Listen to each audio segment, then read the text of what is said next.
Welcome to the Sherri Johnson Show, the podcast for real estate agents who are ready to stop chasing their next deal and start building a business that provides predictable and consistent monthly income to even double or even triple your income and sales production in less than a year.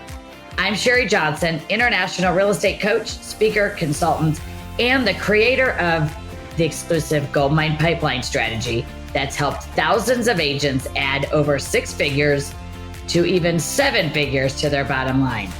If you're ready to generate more leads, crush your income goals, and finally play the long game, you're in the right place. Let's dig in.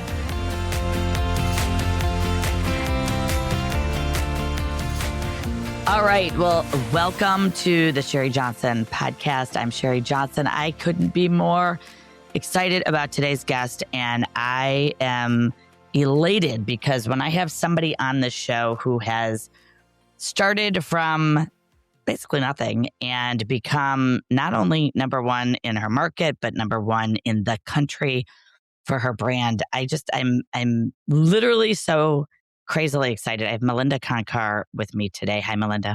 Hey, how are you? I am fantastic. And thanks for joining me today and sharing your journey. This has been quite a journey. You are in centrally between Pittsburgh and Cleveland and cover most of that area in Pennsylvania and Ohio, licensed in both states. I just want to say, first of all, congratulations on this 7-year journey, starting out in like 2019. We met. Actually, I'll never forget. We met on the phone. I think you got an email from me that said something about tripling your business. Does that sound right? It is. And then yeah. I was running on the treadmill and I got the phone call. This call was coming through the system and you literally said to me, I got this email from you. Can I do this? And I said, yes, you can. I remember stopping the treadmill and walking over. It was at Lifetime Fitness. And I walked over to talk to you. And we talked for about, 20, 30 minutes.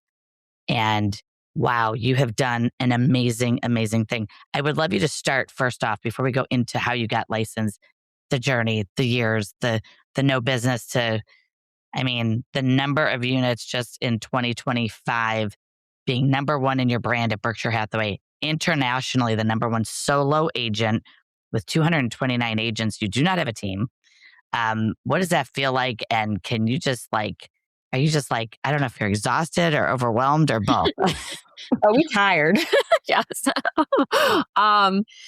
It came as a shock. I know I had a good year for me personally. I know my goals were exceeded for what I had set for myself. But I did not know what that looked like nationally because I was just focused on what I had to do day to day. So it came out of left field, but yeah. Yeah, you jumped probably from, in the top 50 or top 100 to number one pretty quickly by a big leap. But we'll get into that in a minute.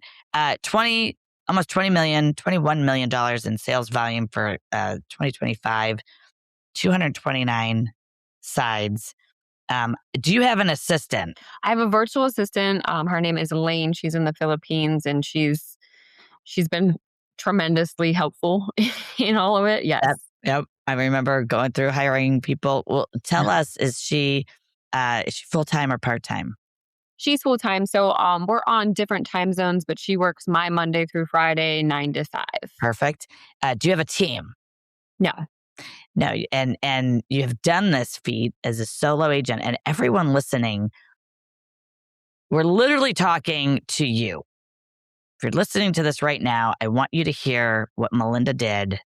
Malinda has grind, grit, tenacity, determination, like really probably 0.5% of the people I've ever coached. You have it, and you will figure it out, and you will get a deal done. You will make it happen. So you got licensed in 2019. Mm-hmm. Take us through the first couple of years and what launched into the trajectory of your success. Sure. So first year was awful. I had one transaction. It was a for sale by owner, $50,000. I made $500. I didn't make enough to cover any of my real estate fees. I was in the hole year one.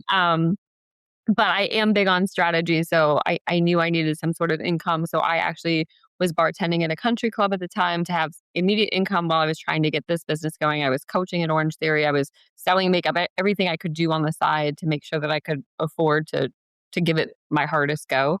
And I wanted a country club clientele. I didn't want an Applebee's clientele. So that part was a little bit strategic. And I was working 17-hour days a lot of the time, just to kind of make sure I could do it. And everybody told me, you'll just know when it's time to make the switch from part time to full time for real estate. You'll just know. Love it. Love it. And I got fired from my coaching job. Whatever. And then I eventually just was on the golf course. I was bev karting, which means I was pouring alcohol for people. And I had an $800,000 listing that I was actively getting offers in as I was sitting in that golf cart, and I couldn't handle that business. And that's kind of when I knew, like, all right, we're ready. We're ready to switch over. Oh my gosh. And then that first good year you had, I think it was about 3 million that you, Hmm. right? Um, Right. I think when I met you, and I know that next year you jumped from 3 million to just under 9 million, Hmm. which we call that 3Xing. That's kind of cool. What changed then? And, along the way, and I want to mention this, because you and I have this in common, like, you know, we have a lot of naysayers, right? That like tell you can't do something, or they think you're crazy, or and they don't know they're saying it sometimes. I think they just look at the rest of the world and say, well, you can't do that because you're new, or that's going to take you years to accomplish. And you just never, you had this like gut. I feel like you had this compass North Star thing going where you were like, I know where I'm going, and no one's, and you weren't clawing your way to the top by any means. You were doing it quietly in stealth mode. And you were like, I'm just going to do this. And I guess if you say that, which I know we haven't covered, you had a lot of people kind of telling you were crazy. So can you talk about that for a minute before we go into Yeah, the jump from 3 to 9 million? Cause that was big. sure. So I was licensed first in Ohio, which I was living with a guy at the time, unhealthy, but I didn't know anybody in Ohio, but that's where I was living. So I got my license in Ohio first with zero sphere. Okay. By year two, and this was COVID. We're talking COVID era. I'm a COVID agent.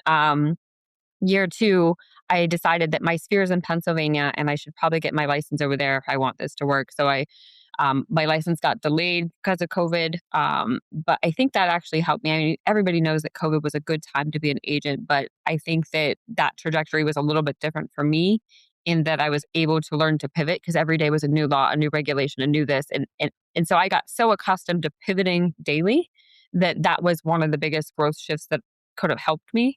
But I went to my office manager at the time and I said, here's where I'm at. I want to triple my business. And she said, oh, you know, our top agent doesn't even do that business. Like you're not, let's set you some realistic goals. And I was like, okay. So I'm on the phone calling the Right. president, like, how do I get better? This can't be because I'm looking at Right. the numbers, and what they don't tell you when you join real estate is that the average agent makes about $30,000. And in my head, I'm like, well, why the hell did I quit my fitness industry job making $30,000 just to work harder to make $30,000? I'm a six figure, like my goal is six figures. And so Love it. um, the president of the company is like, you need to get a coach. You have to hire a coach because you don't know, and clearly your manager is not going to be the one that pushes you and gets you to the next level. You have to hire a coach. And so I interviewed several coaches, but landed ultimately with you. That email, perfect timing, and that phone call. And why I chose Sherri over some of the other coaches is I'm a big firm believer in, like, you speak things into existence, manifestation, gratitude, all those things in that first call. Those are the things that you and I felt like aligned with. And it didn't feel like you were trying to sell me coaching. It's like, hey, no, yeah, you can do it. You're going to have to work hard. And also we need to make sure your mind's in the right spot. Wow, I forgot about that part. Yeah. So I didn't forget about her telling you that because you said that to me on that phone call. Mhm. And, I coach managers all over the country, and I just was like, and I knew that I said, I'm sure your top agent isn't even doing that. which is why she's saying that. But, again, sometimes office managers are there to answer contract questions and do things like that. They're not always there to give you a sales strategy or a coaching plan. So we join forces and, every single call, I remember your, you just always were taking it next level. You literally never stopped. I think several times we had to say, okay, how are we going to do this with work-life balance? And Not great at that.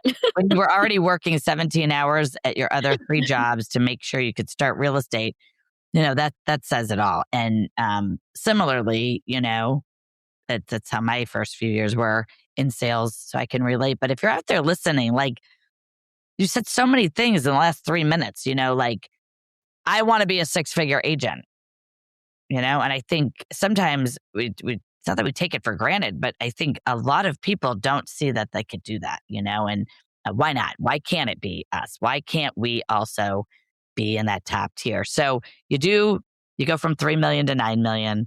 I know you were more focused on not hitting 9 exactly because you were like a couple $100,000 from it in sales. And I was like, Linda, like you did $5.8 million more. Like, look at that, And then I said, and I remember saying this to you. I said, the 9 million goal got you to 8.8 or whatever it was, 8.5 or 8.8. And I said, I already have you at 12. And you changed your lens, you looked at it differently, and you said, oh, okay, we're going to 12 now.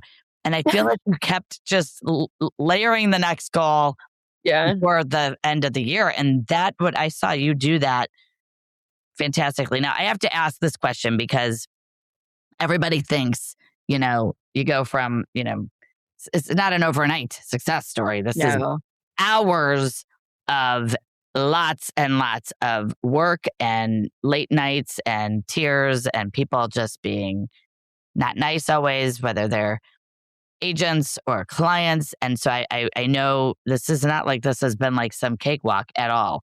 I want to bring up though, everyone thinks there's like, oh, well, she must have bought leads or she must do this or she must do that. So I want to talk about what you have an organic lead base. You generate leads organically on your own. Do you pay for leads? No, I've never paid for leads. I've never paid for a lead. This is my favorite part of this. I mean, there's so many. I've never paid for a lead. Did you all hear this? So at 229 transactions, and for years you jumped, you went from 9 million to 12 to 17 to 20. And units, a lot of units. It's 75 units at 100 units. Never buying a lead. And so my next question is, you don't have a team, you don't buy leads, and I'm going to say this is shock a lot of people, but do you use a CRM? No. Everybody hates me for that. I don't. I know. And so, and again, I'm showing some things where I think people spend money and time on things they think are the shiny object, when in fact, what it really comes down to is the top 3 things or 4 things that you do consistently every day.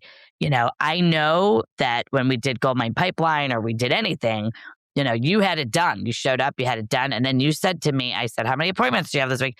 And you wouldn't stop until you filled your calendar with appointments. And I say to everybody, this isn't like, well, I have this new thing I bought. That's not necessarily what's going to happen. We are an industry where we are flooded with distractions and companies that are trying to sell us something. Where does your business come from? And what are the top 3 things that you do consistently on a daily basis that these listeners can take away? Yeah. So most of my leads come from my referral sources. So it's people I know, people in my sphere, past clients.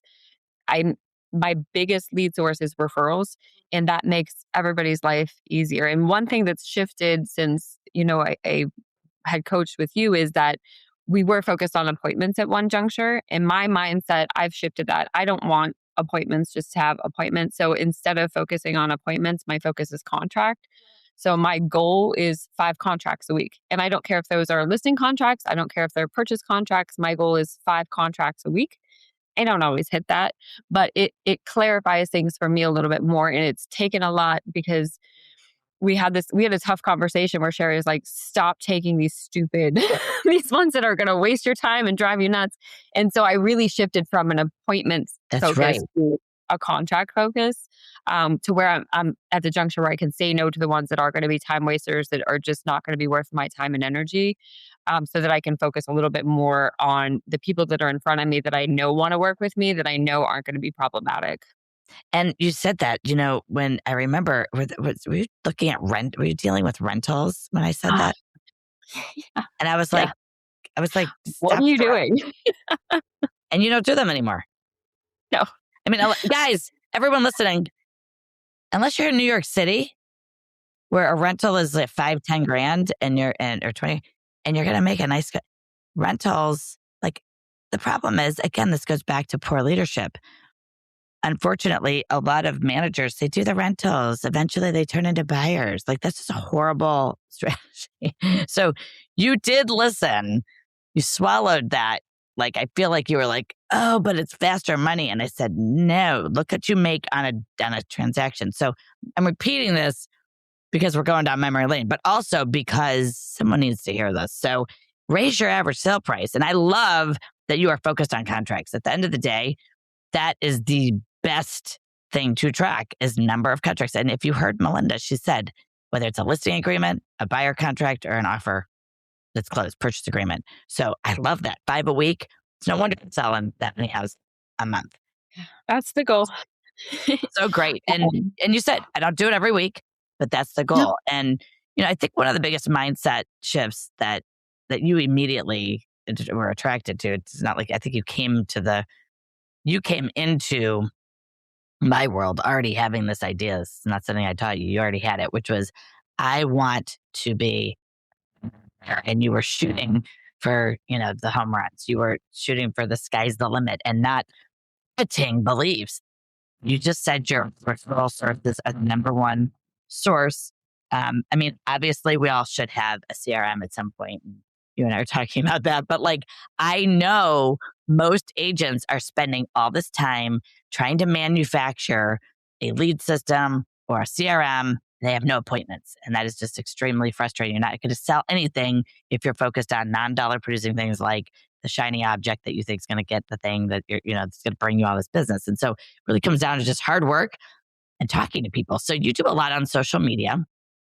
Are you still actively, video? I mean, you shoot a lot of video, which is great. And I think you do it perfectly because it's usually one take. It's funny. It's authentically you.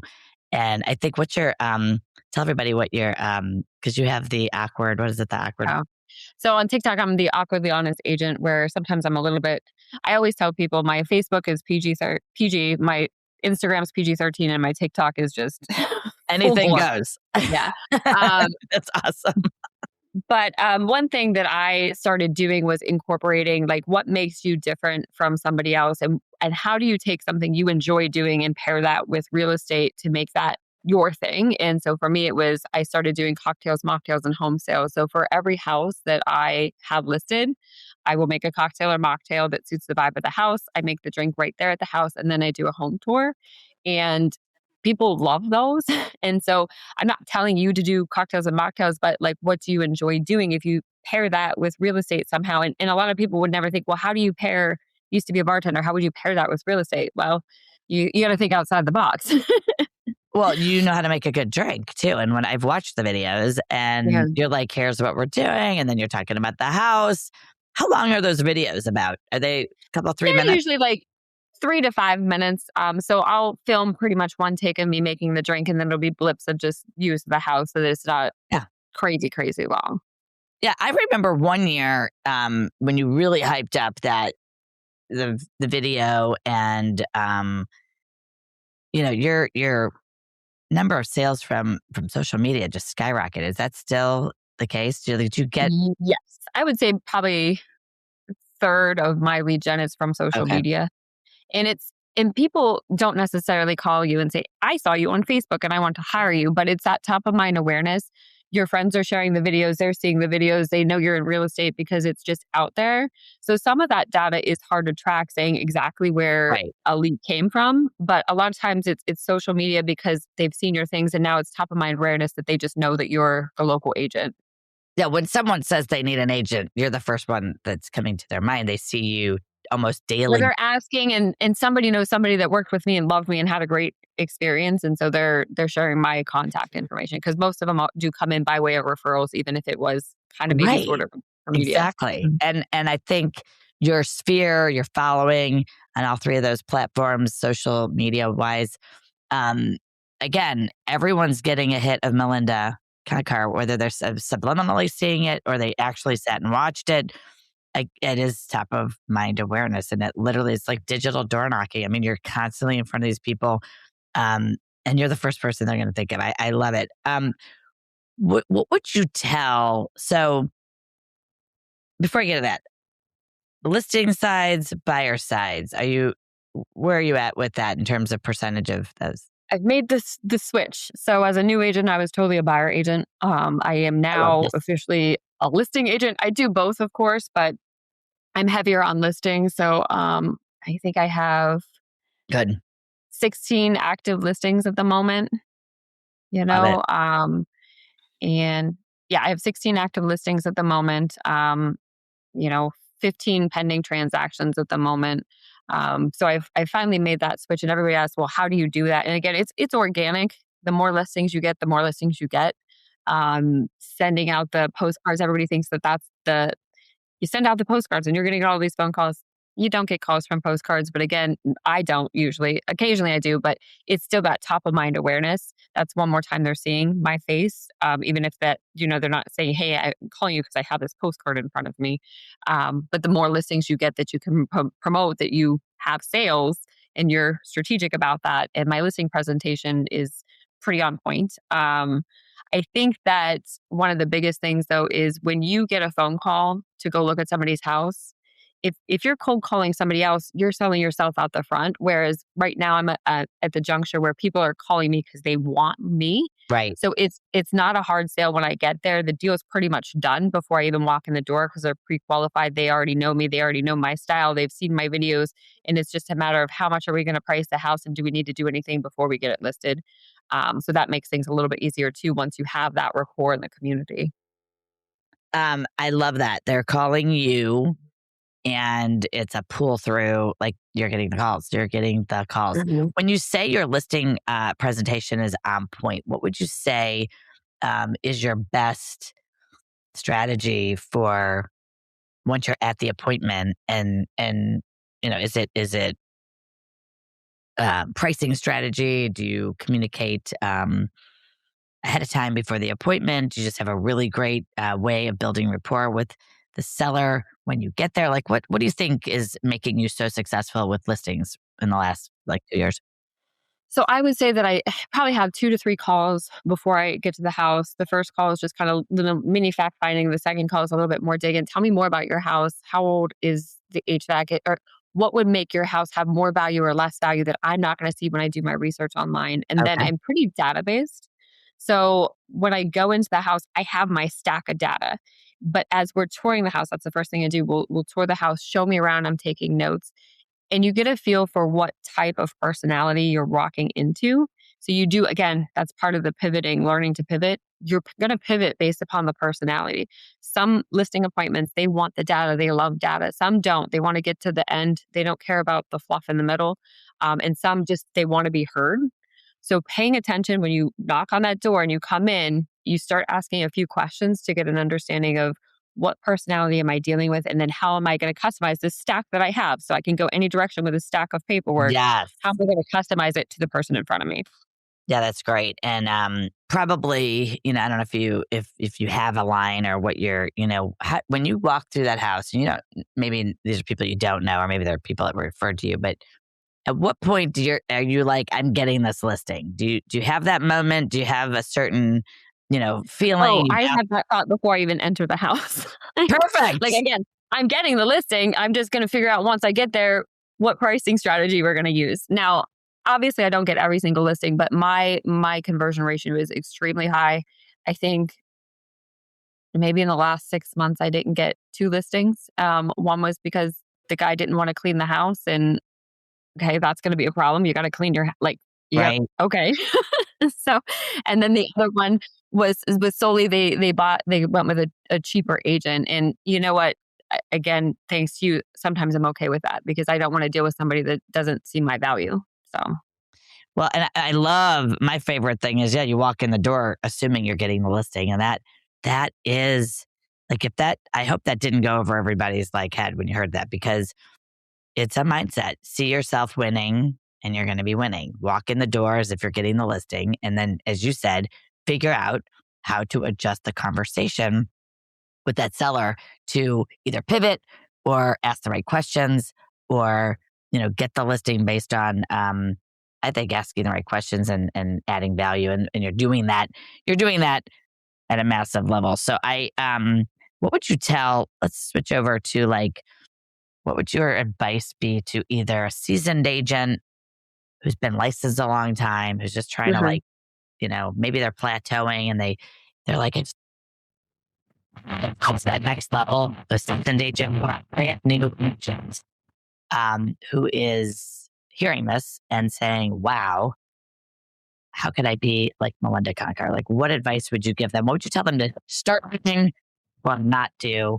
Everybody thinks that there's going to be an answer. Like, you want to increase your price point. If you do this, then that will happen. And for me, I've stopped trying to figure out how, and that comes back to like just your mindset and prayer or manifestation or whatever you believe is my morning gratitude journal. I am a luxury agent. I have luxury clients. I have easy to work with clients, and I put that out there, and the how figures itself out.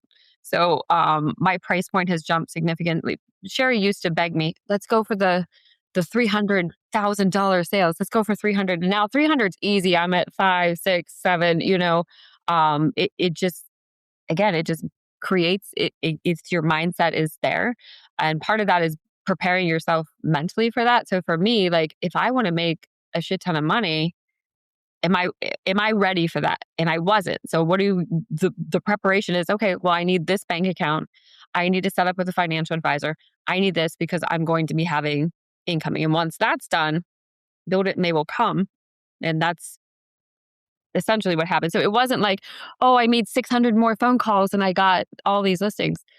No, I put it out there and I believed it was going to happen, and I didn't stress myself about the how it's going to happen. Like when you order an Amazon delivery, you're not stressed about what kind of truck it's going to come on or any, like you order it, it comes. It is, it comes back to mindset, and it comes back to, you just said you do a gratitude journal every morning. It's so helpful. It's not only helpful, it designs your best life. You're not making 600 phone calls a day. You're doing in excess of 200 units in 1 year, right? That's 20. It's like 18 to 20 houses sold a month, and you put it out there. When you just said that, I opened a new checking account. I hired a financial planner because I'm going to need to have those conversations, because I'm going to make the money. And when people ask me, like, what drives you? To me, like, what drives you? Like, your why? And sometimes it's accomplishment for accomplishment's sake. Sometimes it's not the money. It's I want to just prove it to myself I can do it. What drives you on a daily basis? What do you think? I am uber competitive. I do like to win. Okay, good And it's answer. not necessarily against other people. But I'm constantly trying to achieve more than I have in the past and push myself a little bit harder. So okay, if I did that, what's next? Okay, I did this, what's next? And I just trend towards growth on a regular basis.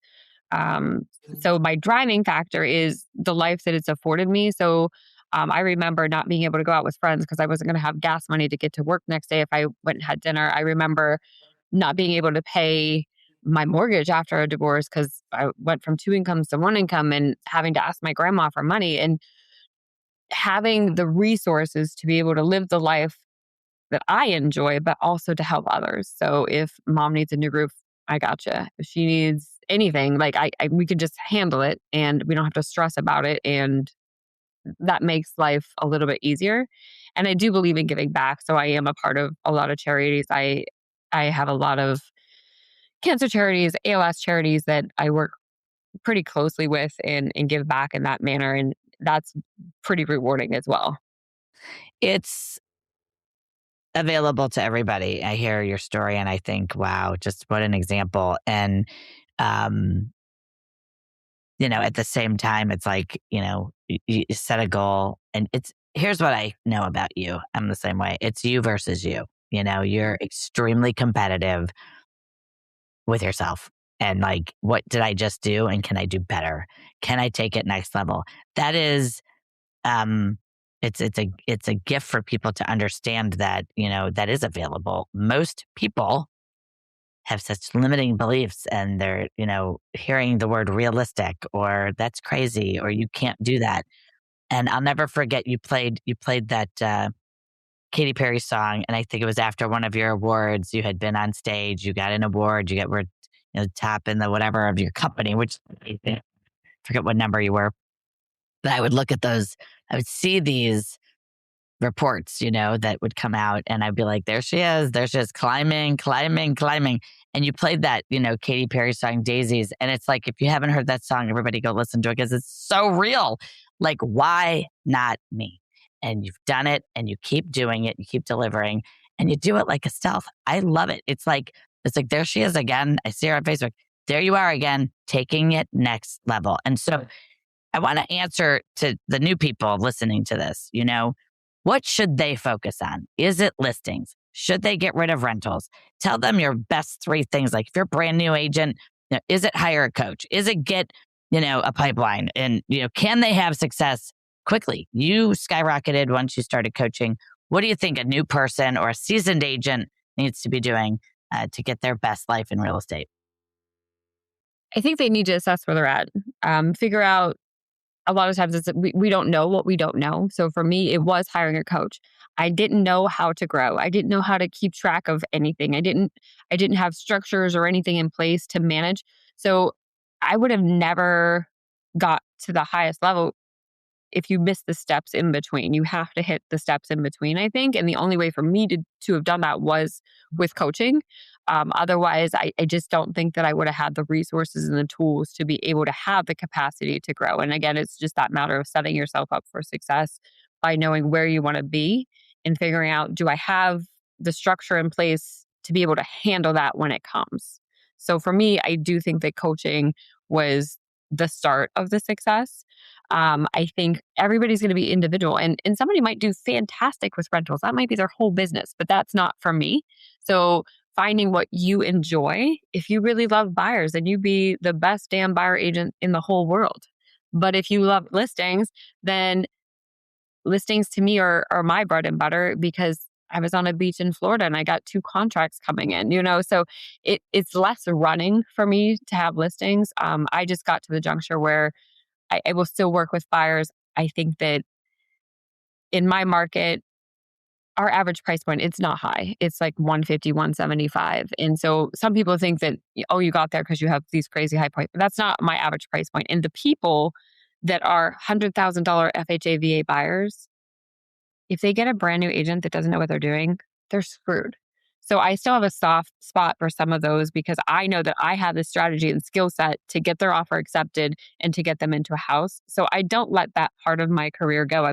I will still help them, but Yeah. listings for me is just freed up a little bit more time than the constant running of just having buyers. Yeah, it's a game changer for sure on time and structure. And you can be, anywhere 80+% of your listings are going to sell too. And you've been very good at selling multiple houses off of your listings also. So that's to me, that's a hidden gem secret weapon to like leverage every listing. And, most agents they do that one sale and they move on.